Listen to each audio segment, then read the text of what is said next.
Salut et bienvenue dans les aventures de Betty. Donc aujourd'hui, de quoi va-t-on parler?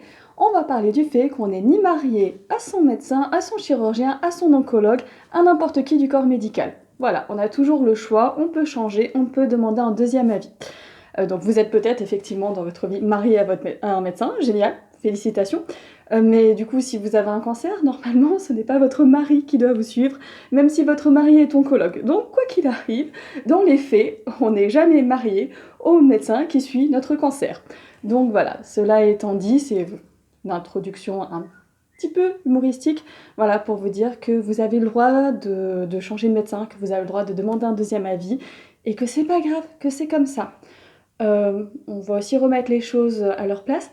Les médecins, les infirmières, les personnes du corps médical ont le droit, elles aussi, d'avoir passé une mauvaise journée, d'être stressées, d'être angoissées, d'être polluées par quelque chose de leur vie privée, de ne pas être à 100% réceptive, etc.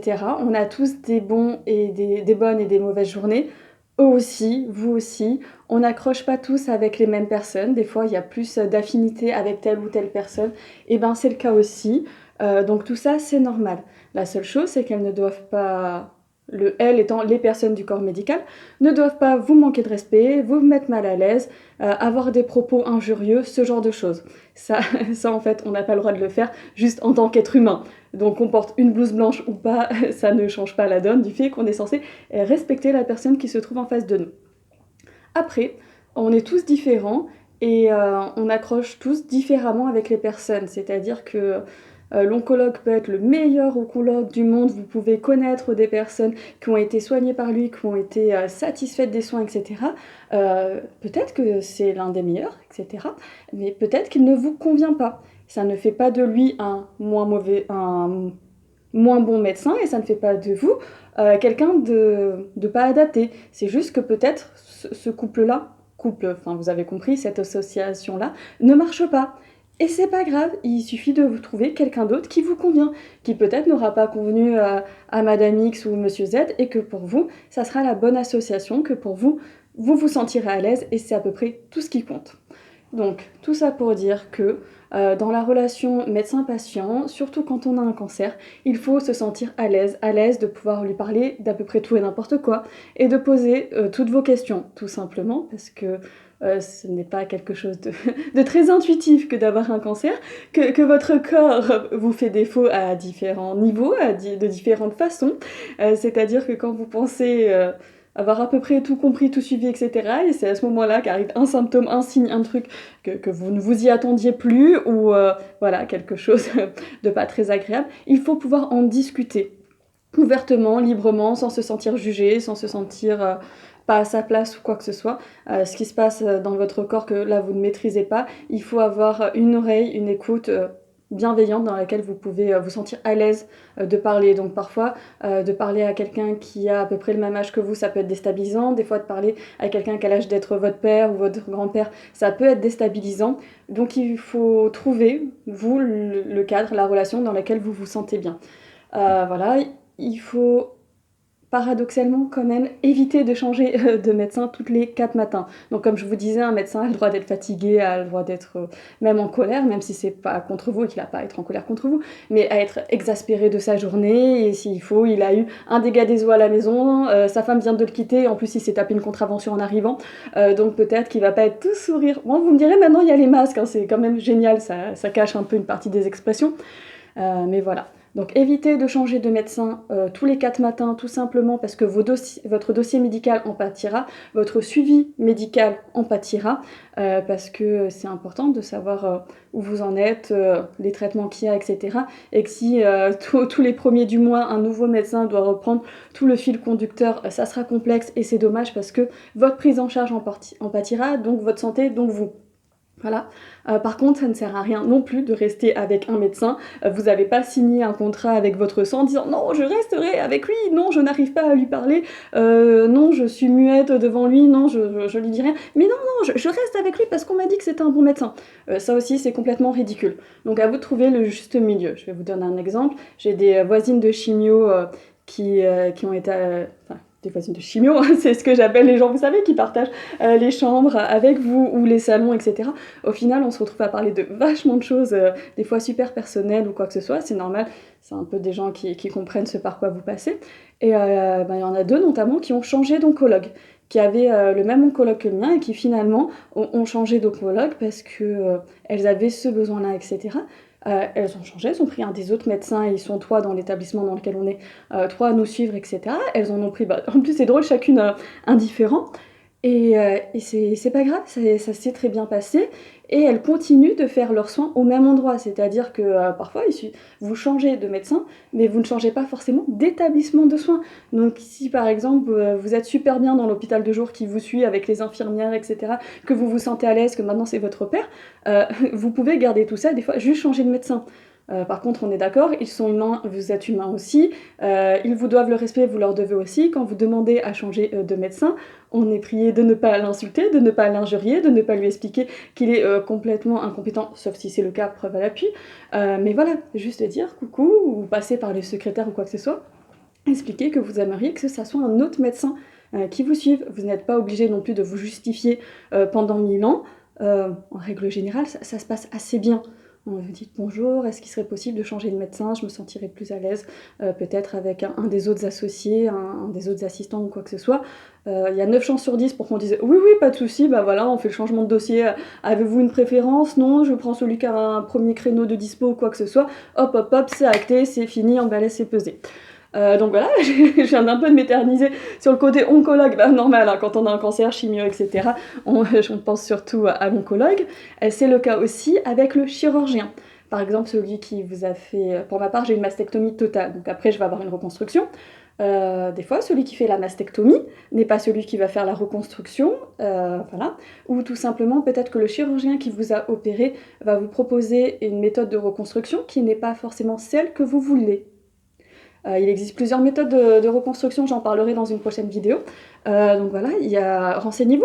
Peut-être qu'il y a un autre médecin qui va vous proposer la méthode de reconstruction que vous voulez. C'est votre corps, c'est votre futur sein. Vous avez le choix. On a cette chance-là en France, c'est qu'on a le choix quand même sur les reconstructions. Après, il se peut aussi que la reconstruction que vous souhaitez, que vous désirez, ne soit pas indiquée dans votre cas. Donc peut-être que le chirurgien vous a dit non, parce qu'il ne sait pas faire, il a beau être chirurgien, des fois ils ne maîtrisent pas toutes les techniques. Ils peuvent exceller dans une technique, et du coup quand on excelle quelque part, on est moins bon ailleurs. C'est pas grave, c'est humain, c'est normal, il faut juste le savoir. Donc n'hésitez pas à prendre un deuxième avis pour les reconstructions. Peut-être qu'il y a des méthodes dont vous ne connaissiez pas, que vous avez fini par entendre parler, justement par le bouche à oreille, par le biais de voisines de chimio ou quoi que ce soit. Et ben, vous n'êtes pas pareil, marié à votre chirurgien, vous avez le droit d'aller prendre un second avis, et c'est pas parce que vous prenez un second avis que ce n'est pas le premier chirurgien qui va vous opérer. Des fois on veut juste se renseigner sur est-ce qu'il existe d'autres méthodes de reconstruction. On m'a dit que vous faisiez cette méthode là, est-ce que vous pouvez m'en parler? Est-ce qu'elle est adaptée à mon cas? Je veux dire, il n'y a pas de mal que d'aller voir quelqu'un d'autre, que d'aller consulter quelqu'un d'autre pour avoir un deuxième avis. Il vous dit comme le premier, vous étiez à l'aise avec le premier et tout, banco, allez-y. Il vous propose une autre méthode, vous accrochez, vous dites ah oui, lui j'aime bien son relationnel, j'aime bien sa façon qu'il a de m'expliquer la chirurgie, j'aime bien ce qui est proposé, etc. Et bien changez de chirurgien. C'est votre corps, votre santé, votre état d'esprit. Le but du jeu c'est quand même de se sentir le plus à l'aise possible. Donc le 100% n'existant pas forcément, c'est quand même toujours compliqué d'être 100% à l'aise quand on est la moitié du temps à moitié à poil en train de se faire palper, voilà, ce genre de choses. Hein. Toi-même tu sais si t'as un cancer du sein, voilà, voilà. Je pense que se faire palper d'autres parties du corps, c'est pas forcément plus agréable. Hein. On va peut-être pas jouer à qui a le cancer le plus sympa. Je pense que ça serait un très mauvais jeu. Voilà, donc tout ça pour dire que vous n'êtes pas marié à votre médecin, vous avez le droit de demander un second avis, vous avez le droit de changer d'oncologue, changer de chirurgien, voilà, il n'y a rien qui est immuable. Donc n'hésitez pas si vous vous sentez pas à l'aise. Après, voilà, j'en reviens aussi sur le fait que ce sont des êtres humains et qu'on a tous le droit à une mauvaise journée et que des fois, en fait... peut-être que cette méthode d'approche de la part du médecin, du chirurgien, fonctionne avec 90% de ses patients. Peut-être que vous faites partie des 10% restants. Et c'est pas grave. Parfois, il suffit juste aussi de communiquer en disant: «Bon ben voilà docteur, moi je suis très, très, très anxieuse et j'ai besoin de beaucoup plus d'informations sur ce sujet-là, que souvent vous avez tendance à passer, moi j'ai besoin d'informations». Ou des fois tout le contraire: «Je suis très, très, très anxieuse, vous me donnez beaucoup trop d'informations, ça m'angoisse, heu, arrêtez, donnez-moi juste vraiment, les points clés, les prochains rendez-vous» et cetera. Vous pouvez aussi, dire ce qui vous fait du bien dans cet échange ou quoi que ce soit, ou ce à quoi vous vous attendez. Parce qu'ils sont doués, ils sont très compétents dans leur domaine, ils ne savent pas encore lire dans les pensées. C'est dommage, des fois ça faciliterait peut-être la vie, et cetera. Mais voilà, ils sont pas encore télépathes, on n'a pas encore inventé cette application-là en consultation. Donc exprimez-vous. Vous n'avez peu de choses à perdre, hein. Je vous dis tout le temps que c'est fait dans le respect.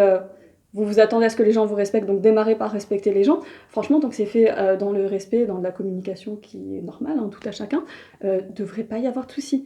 Et au pire, si ça se passe mal, et ben ça vous confortera dans le choix que vous voulez changer de médecin. Donc voilà, au final, vous aurez tout gagné. C'était à peu près tout ce que j'avais à dire, parce que des fois j'entends des gens, pas forcément dans le cadre de qui ont des cancers, hein, mais parfois oui, genre ah oui, non, mais faut que je continue, il faut que je reste avec lui.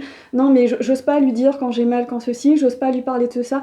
Ah oui, j'ai des boutons, je vais pas lui en parler, il va trouver ça ridicule à côté de mon cancer. Ah, j'ai la peau sèche, machin. Sachant aussi que parfois, pour certains problèmes, n'hésitez pas à en parler aux infirmières. Grande découverte de ma part, hein, les socio-esthéticiennes, mais c'est magique comme métier, franchement, une chance qu'ils l'ont inventé. Aux psychologues, aux manipulateurs, quand vous avez la radiothérapie, parfois n'hésitez pas à poser votre question aussi à d'autres membres du corps médical, paramédical, à votre kiné, à tout plein de personnes qui pourront vous orienter, mais il y a quand même des questions 100% médicales que vous êtes obligé, ou des points obligés d'aborder avec un médecin. Donc c'est comme si quand vous allez voir votre gynéco, vous vous sentez pas à l'aise, vous vous sentez pas bien, vous avez pas envie qu'il ou elle vous palpe les seins ou qu'il vous fasse un frottis, vous allez vouloir changer de gynéco, et ben là c'est pareil, c'est pas parce que vous avez un cancer qu'il faut absolument rester avec l'oncologue, c'est pas parce qu'au départ vous avez dit ah oui c'est ce chirurgien-là qui m'a opéré, oui, il va me faire la reconstruction. Si c'est pas la méthode que vous voulez, si c'est pas l'approche qui vous plaît ou quoi que ce soit, si vous avez envie d'un second avis, on est en France, on a cette chance-là, c'est qu'on a le droit de demander des seconds avis, donc franchement, il ne faut pas s'en priver. Voilà, sur ce, je vous souhaite une bonne journée, je vous dis à bientôt pour de nouvelles aventures.